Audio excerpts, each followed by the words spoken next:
Well, good morning, everyone. I am so thrilled and honored to have this opportunity to be here with you. This has been there's so many people smiling at me right now, I don't even know what to do. I'm not used to this. I usually am out at companies, and they're like, who's this guy? That was a great introduction. The very first time I started giving talks outside of academia was for a large Swiss bank at the beginning of the banking crisis. And they had a senior HR leader introduce me, and they didn't realize how disgruntled he was. And he got up and he said, well, we don't have bonuses for everyone, but here's a talk on happiness from a guy from America. And you can imagine the cold response, and it's Swiss bankers. So what's amazing about this is that I think that this is so exciting for me, because when I first got into doing this research, when I first went off to college to start collecting debts, my father was buoyed by the idea that someday I might come back and I might be a doctor or a lawyer or a banker, something he thought would make a lot of sense. And when I came home from college and told him, Dad, I want to study the science of happiness, he sat me down. My father is a neuroscientist at Yale University down in Waco, Texas, and he and other people have told me that the average scientific paper is only read on average by one person or 7 people or 10 people, but regardless, that number includes my mom. So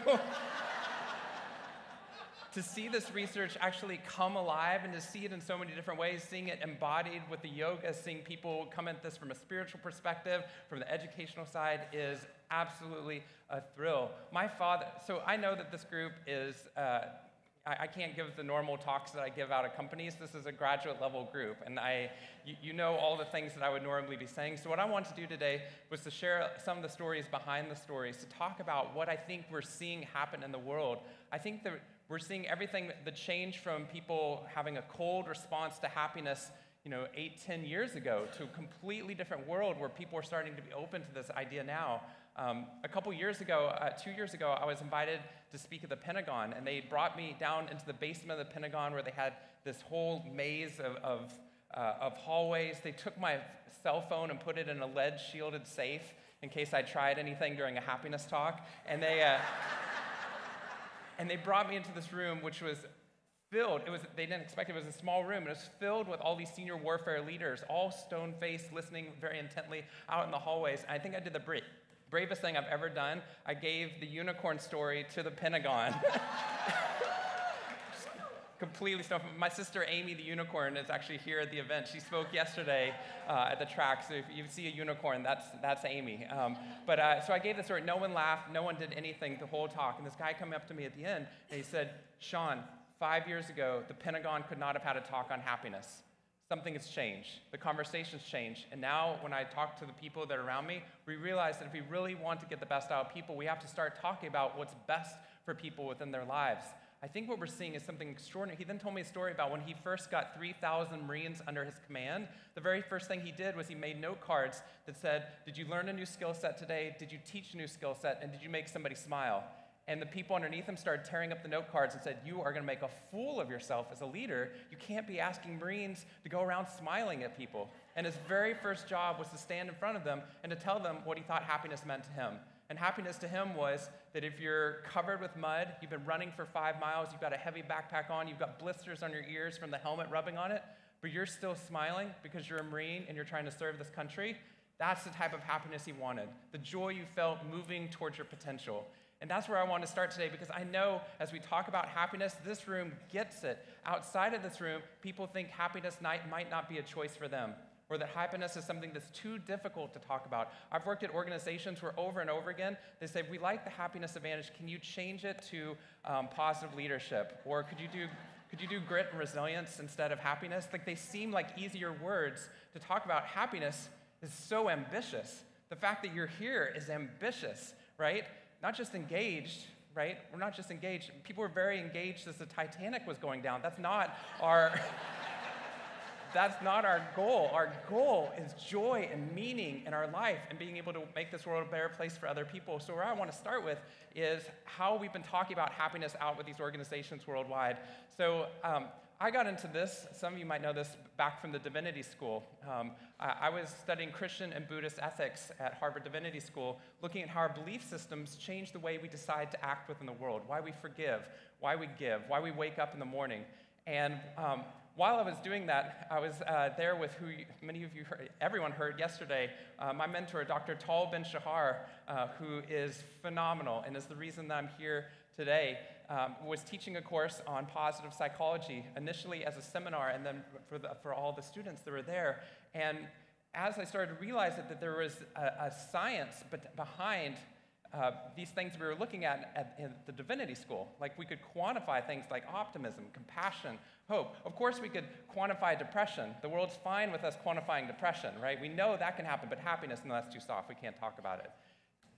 They're very similar ideas, maybe even the same spectrum. So what we were looking at is maybe if you could quantify those things, we could study to see if people were changing. I got hooked. Dr. Tal Ben-Shahar got me hooked on this, and I've been doing it ever since. But one of the things I imported over from the divinity school is the ancient Greeks' definition of happiness, which I've just tweaked slightly. But I think it's the most important thing I say. We've been doing lots of research. We've been working with these companies. I think the most important thing that I'm going to say today, I didn't say it. The ancient Greeks defined happiness not as pleasure, which is how the modern world defines it. They didn't define it as pleasure. They defined it as the joy you feel moving towards your potential. And the reason I love this definition, and if you're going to write down only one thing I say today, this is it. Happiness is the joy you feel moving towards your potential. The reason I want to put that stake in the ground is because of two reasons. First of all, joy is something you can experience even when life is not pleasurable, right? You go on a long run, you're doing a yoga pose that's very difficult for you, you're going to feel pain or burning or discomfort. Not high levels of pleasure, but you could still feel joy as you see what your body's capable of, or the fact that you're on that mat, right? You work 8 to 9 months building a project, or working with a school district here in Miami. You're going to have overflowing inboxes and high levels of stress, and you're going to have late hours, but you could still feel joy as you help a student rise, or you see your strengths emerge, or as a team come together. The other reason I think that this definition is important is I think we're afraid of happiness as a society. I think we're afraid of happiness because we think if I'm too happy right now, maybe I won't be so hungry to be able to solve some of the problems we need to fix within this world. If we're too happy, maybe we'll turn a blind eye to the discrimination and the inequality we see within our systems. If our kids are too happy, they're going to slack off in school. That's what pleasure does. Joy does the exact opposite to the human brain. Joy turns on the brain to its highest possible level. It triples our creativity. It dramatically improves our problem-solving abilities. It links people together in deeper bonds than we've ever seen before. It raises every single business and educational outcome we know how to test for. If we want to solve the problems we have within our current economic and political landscape, we need to be able to do it not with fear or distrust. We need to be doing it with optimism and hope and compassion and connectedness to one another. And I think it starts with realizing we don't have to just be our genes and our environment. The problem is that in our high school science classes, that's what we teach you. We teach you are your genes and your environment. You're whatever you're born with that predisposes you to intelligence and creativity and depression and obesity. And you're whatever happens to you at a school, whatever happens to you at a workplace. What I think you see emerging out of the incredible work, Dr. Sonia Lyubomirsky's work, Dr. Tal Ben-Shahar's work, the entire positive psychology community, I think what you're seeing is over and over again, small positive changes to people's life could actually overcome their genetic and environmental set point, what we'd expect for that person, creating an inflection point in their life. Really what I'm going to be saying today is not that happiness is important, but that change is possible. Even in the worst environments in the world, even with a traumatic childhood background, even with genes that might predispose us towards negative and the pessimistic within our world. Last year, I was out speaking to a group of CEOs out in Northern California, all CEOs of top software companies, and afterwards, one of the CEOs offered to drive me to the airport to talk about how we could cascade this research out to his global company. And I was so excited. We've been testing these digital interventions to see if we could get positive habits into organizations, to see if we could scale it. So I got into this guy's really nice sports car. I don't even know what it was. It was fancy. The doors went up instead of out. And I got in, put on my seatbelt, figured out how to close the door. He got on the other side and immediately started telling me about how his company had been growing so quickly over the past 3 years. His stress levels have been skyrocketing. And as he was speeding towards the airport and weaving all over the roads, I was holding on for dear life. And while he was doing that, the little bell was going off on his car, the seatbelt bell. And eventually it stopped going off. It got tired. And I turned to him and I said, I'm sorry, but you don't wear seatbelts? And he said, no, Shawn, I listened to your talk. I love your research. I'm an optimist. I was like, oh no. No, you're an idiot. But I'd love to work with you, sir. Optimism is great for a lot of things, but it doesn't stop cars from hitting us. It doesn't stop reality from impinging upon us. That's irrational optimism. And if we sugarcoat the present for the people that are not in this room, they will stop believing in our leadership and advice. If we sugarcoat the present, all the pessimists that are around us when we go back home, they're going to put all the negative right in front of your face, trying to move you back towards reality because they think you're divorced from it. If we sugarcoat the present, we don't solve the problems we need to fix within this world. What I believe we need to do is to do what sociologists call rational optimism, which doesn't start with rose-colored glasses. It doesn't start with this rosy view. It starts with realism. We start with realism at Wuhasu, but we maintain the belief that our behavior will eventually matter if linked to the right people, which to me is the definition of why we have this conference in the first place, right? Because what we've realized is despite all the problems we see in the world, despite the fact that it is hard to choose happiness, even amongst the people that are here in this room, that eventually our behavior will matter if linked to the right people, which are you, and then linking to more people, which eventually, hopefully, will be able to link to everyone. The reason I think that that's so important, so I have to tell you just briefly, it's been an incredible ride getting to do this research, and I'm so grateful to Tal and to Ellen Langer and to all the people who helped me to be able to do these types of things, because some incredible things have happened. One of them I thought was going to be incredible. Last year, I got invited to speak at the White House, which I was so excited about. I practiced literally for 3 days straight to give this talk. I was so ready. I got 10 minutes into the talk. A woman raised her hand. I didn't get to give the rest of the talk. And her question was, she was like, I like happiness. You sound very entertaining, but I think all of this is inappropriate for me. I can't go into work smiling and happy. And I said, why? And she said, I work in the Atrocities Commission. My job is to look at all the worst things that are possibly happening in the world, and I can't come in smiling when I see what's happening to women in the world. She kept talking, and she said that 2 of the people on her team had attempted suicide, that she couldn't keep people on her team long enough because they would burn out and go to other places, and so she kept training people instead of being able to make positive changes to move forward. And when she would take her daughter to the pool at the end of the day, she would feel guilty that she felt happy sitting on the pool when she knew what women were experiencing in the world right now. What that assumes is that we have to wait until we solve all the problems in the world in order to talk about happiness. But you get it, we need to do the exact opposite.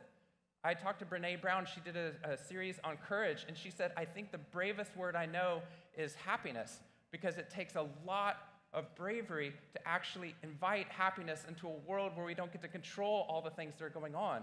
A world in which it continually looks like the negative might be winning, or that there's continual stresses. If we wait for all the problems and the political and economic landscape to dissolve before we can start talking about optimism and happiness, we miss out on the greatest competitive advantage you could give to a brain in the midst of those challenging environments. So what I've been inviting people to do is to really talk about how do we make happiness a real possibility, but not happiness as this idea that we have to ignore the trauma you've experienced in your life or the suffering that we see. That's irrational optimism again.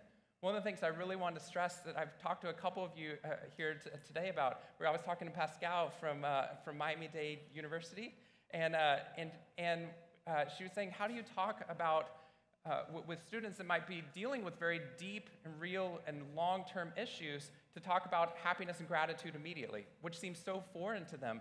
And I think one of the things we were talking about is that it's not, the opposite of happiness isn't unhappiness. Unhappiness fuels great change within this world.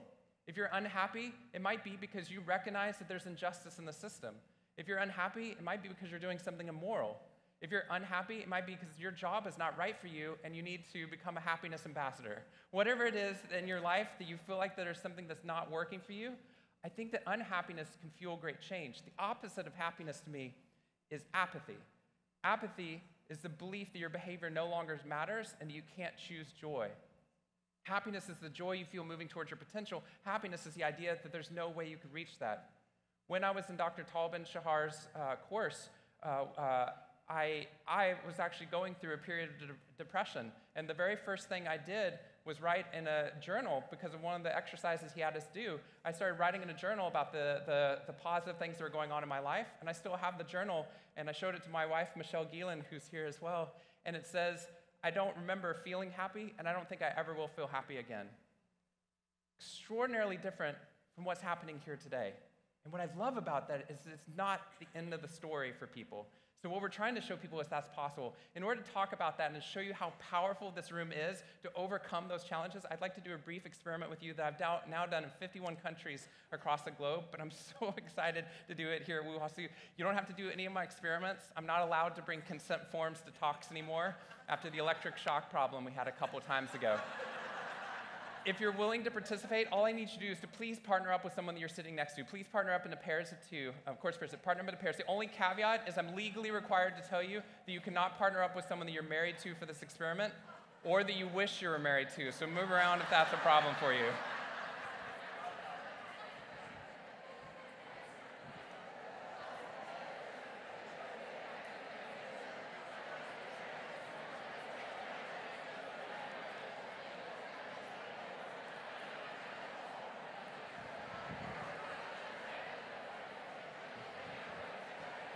So does everyone have a partner of non-marriageable material? Some of you are like, I'm struggling. So here's what I need you to do. Since they only gave me a little bit of time today, I'll go quick. The people closest to the TPs on this side of the room, you're person number 1 in the pair. The person furthest from those TPs, you're person number 2 in the group. There should be a 1 and a 2 in each group. If you're front to back, the person closest to stage is person number 1. If neither of those apply, you can just pick one person to be number 1. So raise your hand if you're person number 1 for this experiment.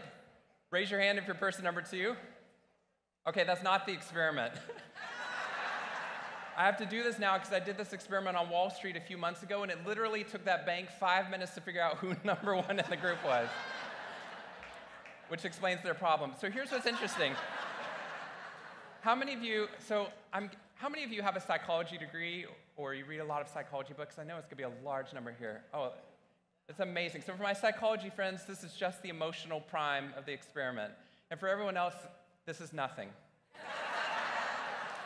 Over the course of your life, you've taken your genetic predispositions, your genes, and you've built those genes up through your self-discipline and your self-control. You're able to pass the classes you needed to in school, to get into the jobs you want to apply yourself to your work and to your families. What I'd like you to do is use all that self-discipline and control that you've been cultivating for decades, and I'd like you to use it to control your behavior for just 7 seconds with your partner if you can. At 8 seconds, you can do whatever you like to or with your partner, but for 7 seconds, we need you to control yourself. So person number 1, what we ask you to do in this experiment, is to not get angry with person number 2 when they do to you what I'm about to tell them to do to you.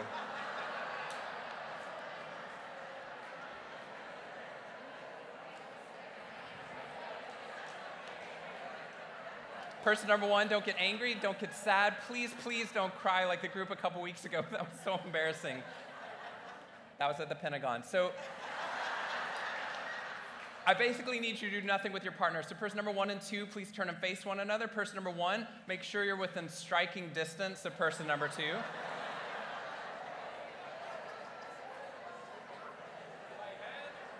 I see some of you taking off your glasses. That's a great idea. And person number 1, just go neutral on the inside. Try to feel no emotions and try and think no thoughts. Which after last night might be very easy for some of you. Then person number 1, don't move your hands from this point in the experiment, even to defend yourself from person number 2. And person number 1, just go neutral on your face. Show 0 emotion on your face. No fear, no flinching, no frustration, 0 emotion. Once you're ready, using your decades of self-discipline and control, then person number 2, please look at them. Make sure you're looking at them directly in the eyes. And for the next 7 seconds, person number 2, please smile genuinely and warmly, but directly up into the eyes of person number 1 while looking at them as warmly and as deeply as possible. Ready? Go.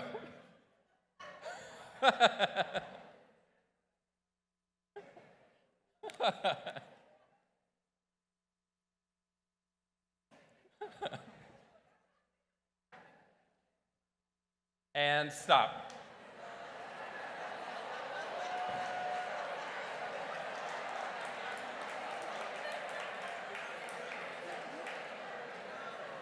Some of you were like, that was 50 Shades of Awkward. So I'm sorry, we're going to need to do that one more time.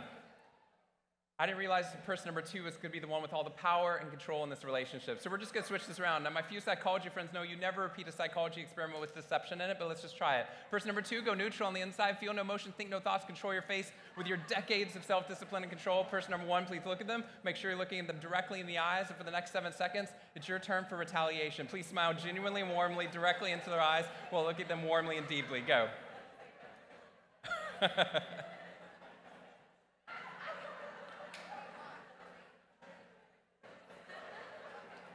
And stop.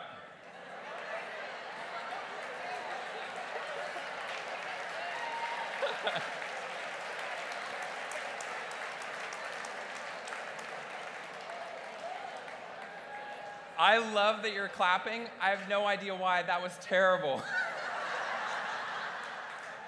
My favorite part about this experiment is as soon as I say stop, everyone in the room relaxes as if that was a difficult task to do. Some of you are like, I did it. You did nothing for 7 seconds.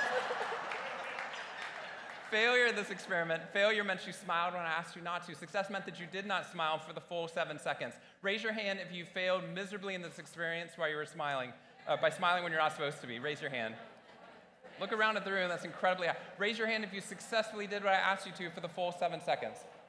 1, 2, 3, 4, 5, 6, 7, 8, 9, 10, 11, 12, 13, 14, 15, 16, 17, 18, 19, 20, 21, 22, 23, 24, 25, 26, 27, 28, 29, 30, 31, 32, 34, 36, 37, 38 liars. And we've got...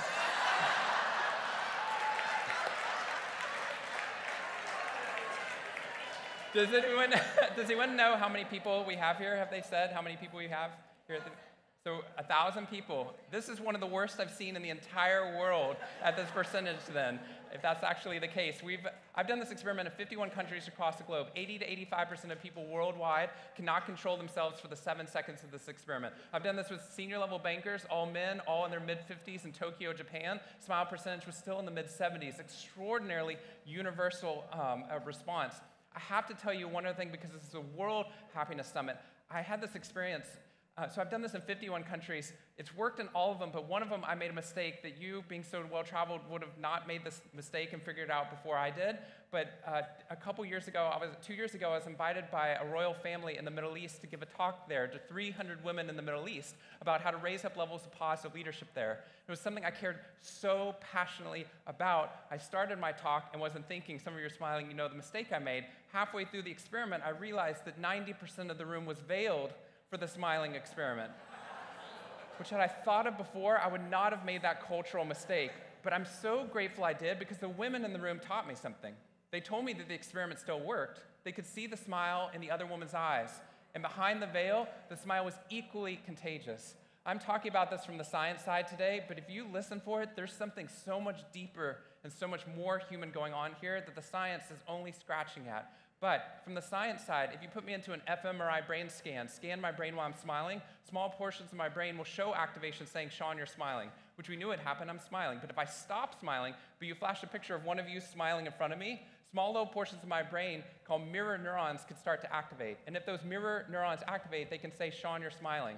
But I'm not smiling, you're smiling. But before I can stop myself, my brain drops a neurochemical called dopamine into my system, raising my levels of happiness and enjoyment and causing my face to contort into a smile before I can stop myself. You might have seen these happen here this morning. If you were looking at your partner while you were smiling at them and their lips were quivering while they were trying not to smile, that's weird. That shouldn't be happening. No, what's happening there is your mirror system is fighting against the motor system. The brain already thinks it's smiling. It's like, what's the problem here, face? Now, you might have seen these. If you've ever had to give a talk to a group of people before and one person starts to yawn and then other people start to yawn, that's not because you're boring. That can't possibly be it. I keep telling myself.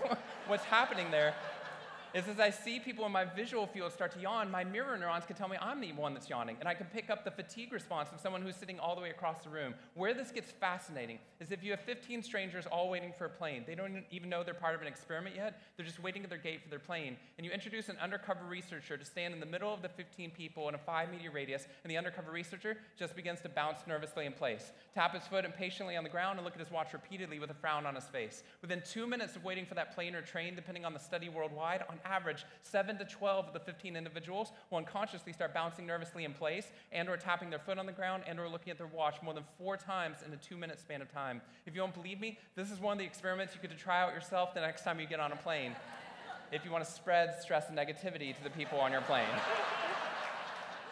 Which is why I always do this one at a different gate. But the reason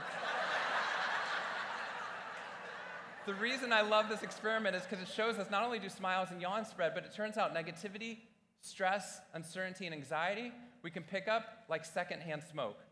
You don't even have to be the one smoking to have the negative health implications. The same thing is true with how other people's brains process your world.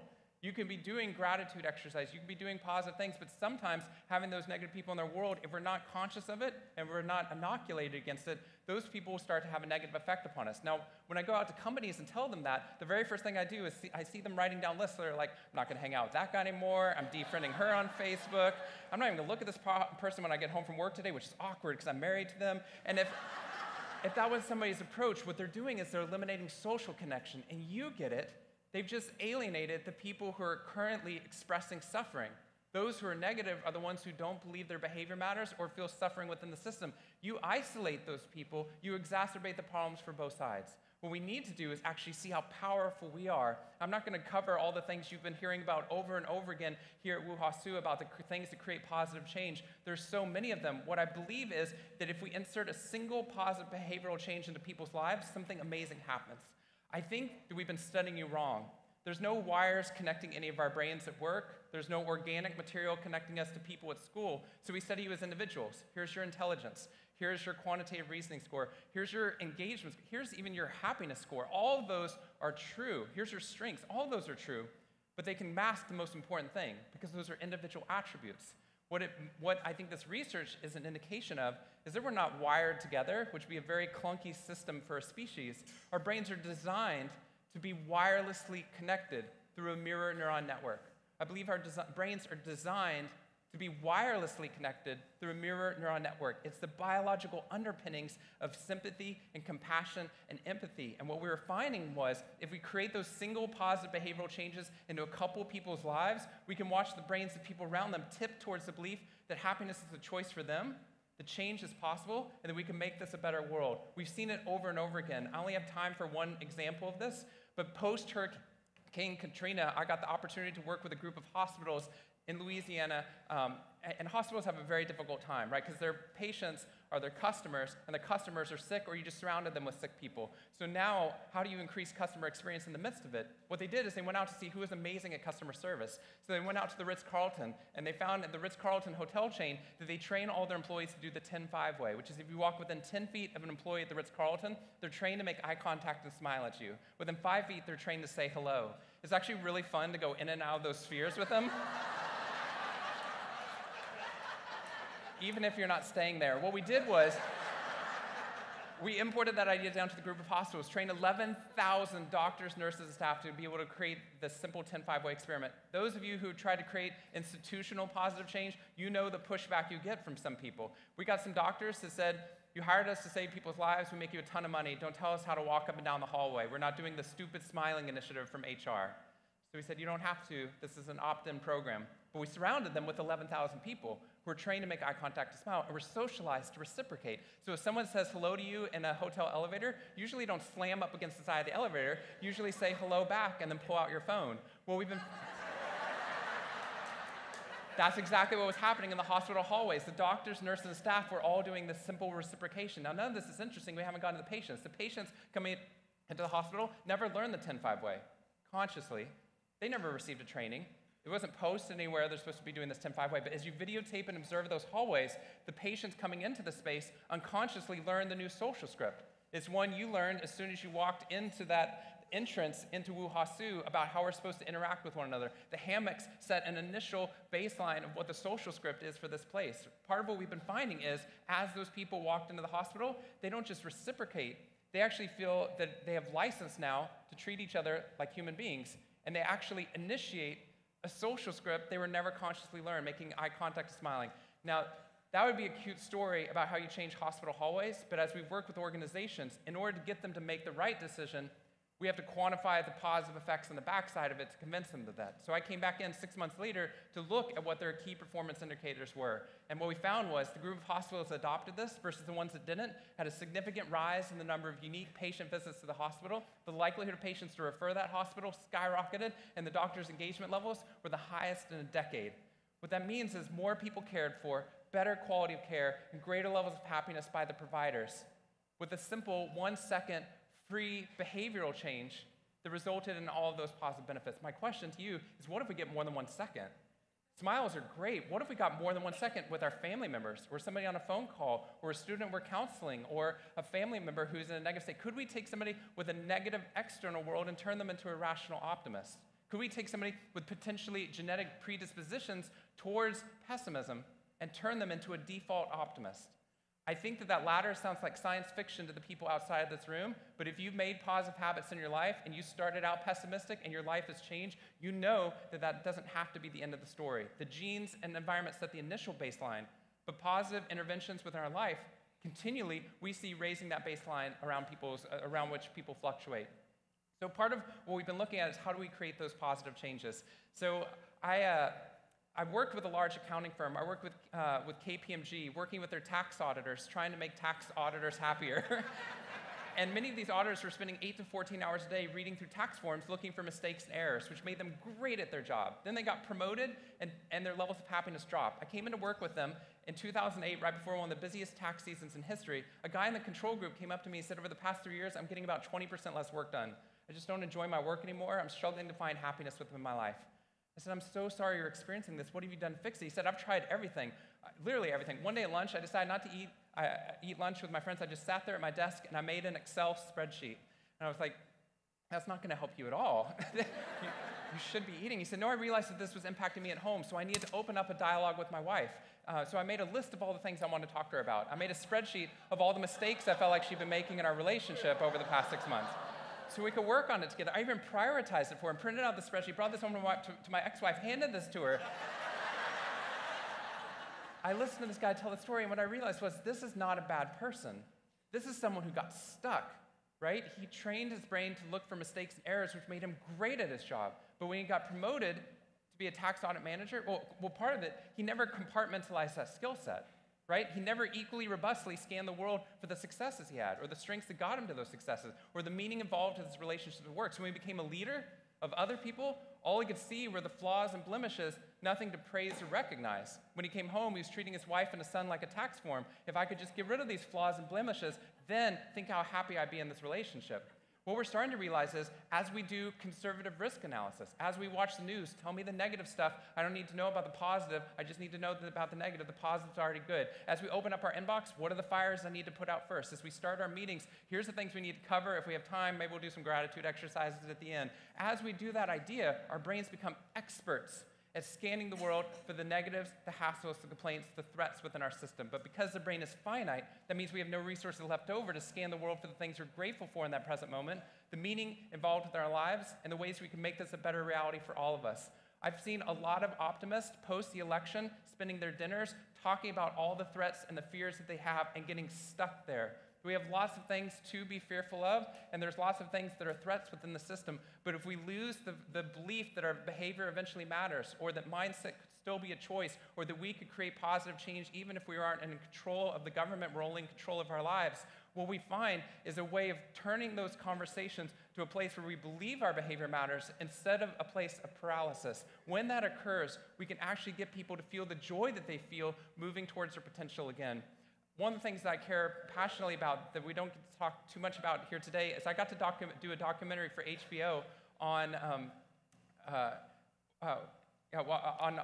it's called State of Play. You can still find it online. And what we're looking at is how do you talk about things like happiness in places where people feel like that life is too tough to be talking about happiness, or that they're too tough to be talking about happiness. And maybe you've experienced people that are like this. So we went into the people we thought would be toughest, the U.S. Navy SEALs and the NFL. The first half of it, we talked to players who get to play their sport for 3 years on average, then they're done. 50% of them 3 years later are bankrupt with high levels of CT and high levels of injury. How do you talk about happiness in the midst of that? Then the second half of it is the part I want to tell you about. Second half of it, I sat down at a table with Michael Strahan, who's amazing, Marcus Luttrell, the lone survivor, the Navy SEAL who fought in Afghanistan, who went through hell and came back, and then Peter Berg, who directed Friday Night Lights, if you've seen it. We had a conversation about how do we change the conversation so we could talk about happiness earlier on in the process, in Pop Warner, in boot camp. How do you talk about things like happiness or optimism or joy in the relationships we have? Now, to be honest, I was so intimidated. First of all, Michael Strahan is huge in real life. He has all these broken fingers from football. He was holding an iPhone Plus that looked like a Nano in his hand. He's massive, and he's tackled people that are equally huge in the Super Bowl. And then the other side is Marcus, who's been in combat multiple times and been a Navy SEAL. And I'm like, and Harvard students are depressed too. And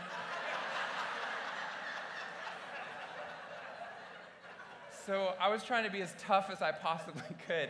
And I was like, we shouldn't use words like happiness, right? We should be using words like grit and resilience. And they shut that down because they said, of course we want grit and resilience, but that's only one part of human experience. You can have all the resilience you want, and you may never get to a meaningful life or joyful relations. The absence of disease is not health. When we say we want our kids to be happy, it's shorthand for the idea that we want them to have grit and resilience, but we also want them to find a job that's meaningful or a way to contribute to the world that adds happiness instead of takes away from it. What I think we have is an opportunity to change the way that we look at the world. What I think that tax auditor was experiencing is what we call, what I've been calling in my first book, the Tetris Effect, which is if you play Tetris for 5 hours in a row, people end up dreaming about Tetris, or they go into supermarkets and rearrange the bread on the shelf to make straight lines.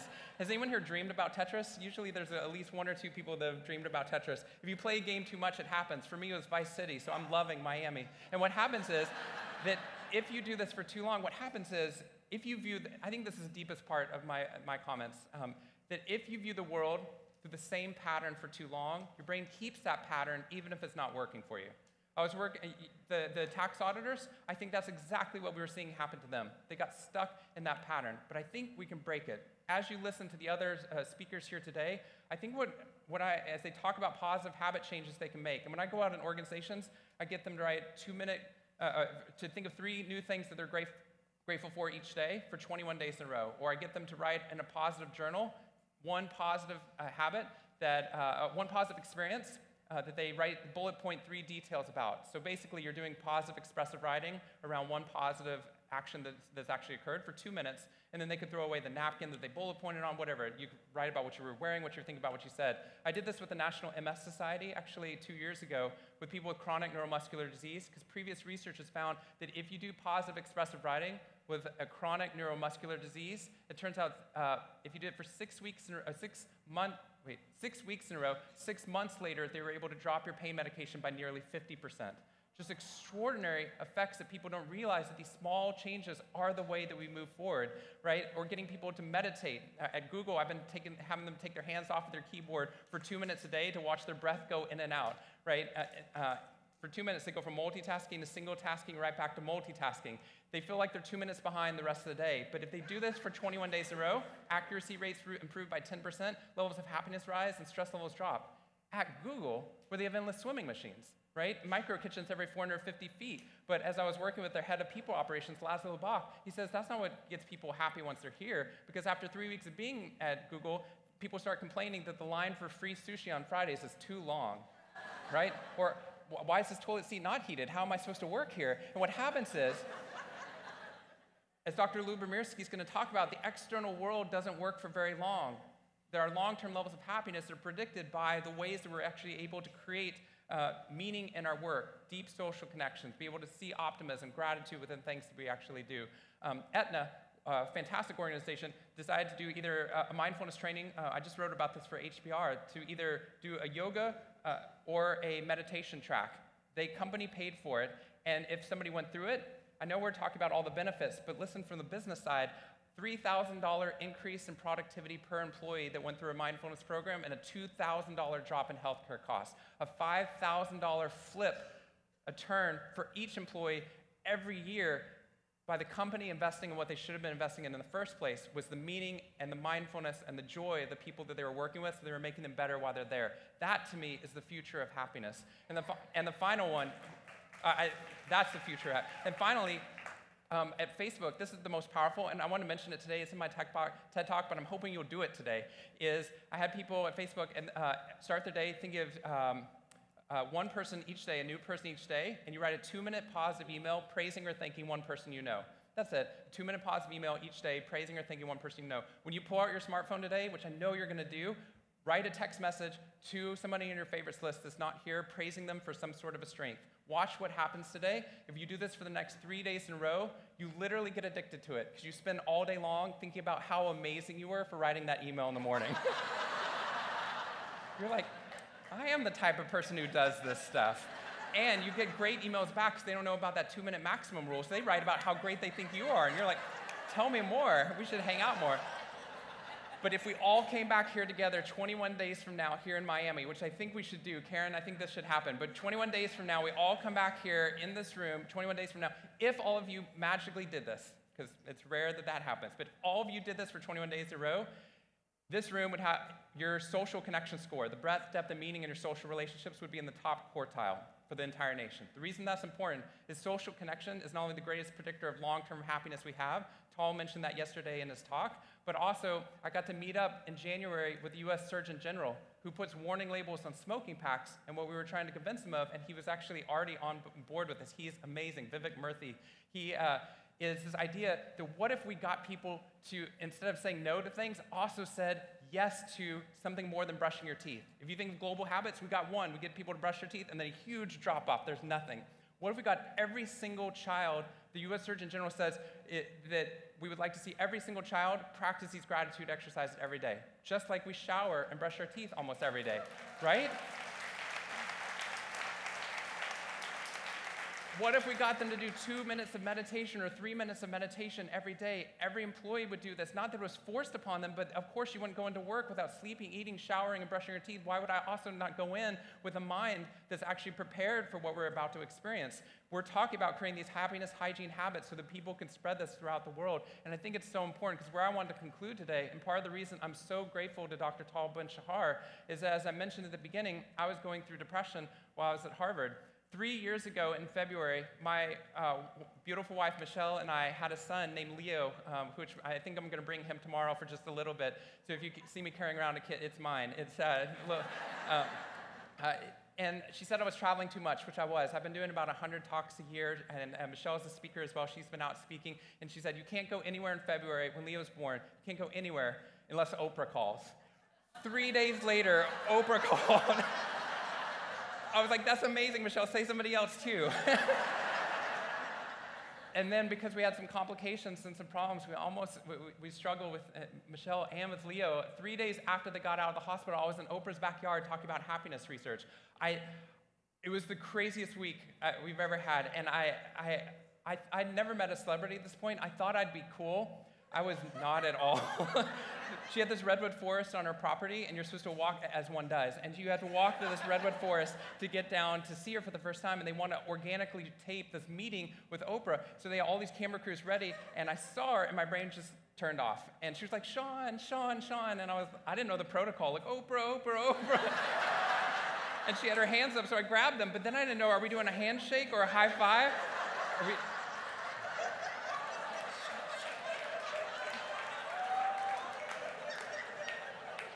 We got all the way around, and they shut off the cameras. And we had to do it again. But 5 minutes later, she makes you feel like you're the most important person in the world, which really, it's actually her. And what's amazing about this is at the end of it, the reason I'm doing this whole build-up is at the end of it, they were breaking down the cameras. I just got to talk about how happiness is an advantage in your life. It's going to help you in business and education. And I turned to her at the end of it, and I was like, I'm really disappointed because I really want to talk about going through depression. Because it's so easy for someone to hear this research and say, well, of course he's happy. He's a happiness researcher. He's married to a happiness researcher. His sister's a unicorn, right?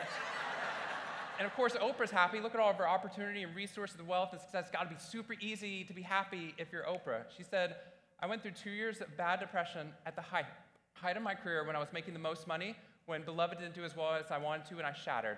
And I told her I went through 2 years of depression while I was at Harvard, teaching Harvard students how not to be depressed.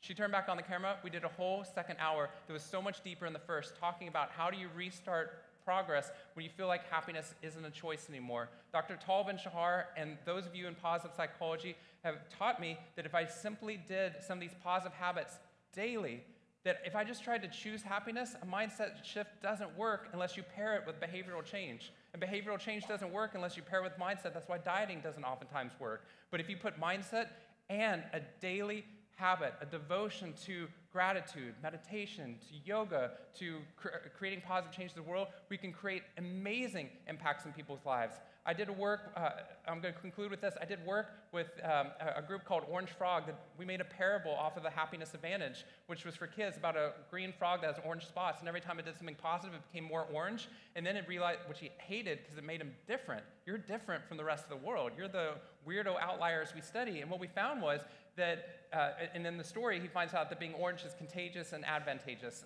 and then it starts to change the other pawns. We did that at a large insurance company.